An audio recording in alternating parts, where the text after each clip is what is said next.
memang kita jauh-jauh hari, sebenarnya seperti contoh kemarin, itu jauh-jauh hari kita sudah diskusi sama Pak PLT Gubernur dan beliau menyanggupi, tiba-tiba ada video conference.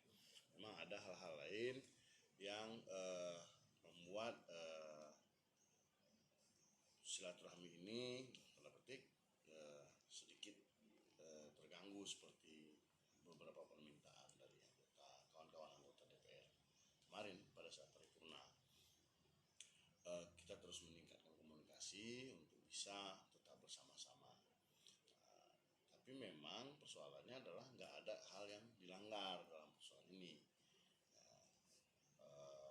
karena memang tidak ada aturan yang mengharuskan dan mewajibkan. Maka dari itu kita berharap agar Pak PLT Gubernur segera definitif, sehingga ada yang mewakili tugas-tugas beliau di tempat lain dan bisa menyusun skala prioritas program.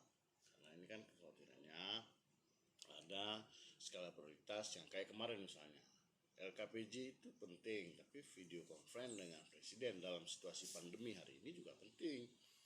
Nah, jadi di situ titik kita memaklumi situasi.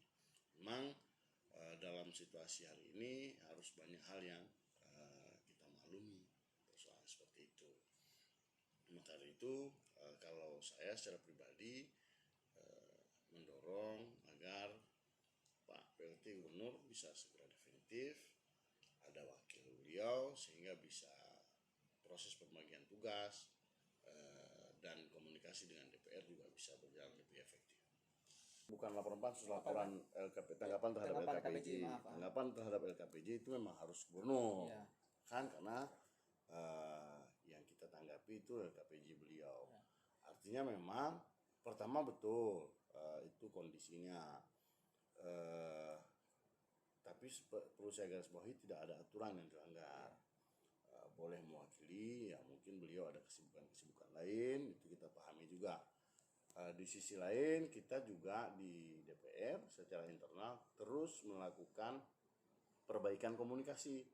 Mungkin ada yang salah dengan komunikasi kita selama ini akan terus kita lakukan agar komunikasi politik antara pemerintah Aceh dan DPR Aceh bisa lebih harmonis lagi ke depan, lebih baik lagi ke depan, karena berdasarkan undang-undang pemerintah daerah itu terdiri dari gubernur dan DPR. Jadi kita tetap harus sama-sama, kita tetap harus bangun sejalan dalam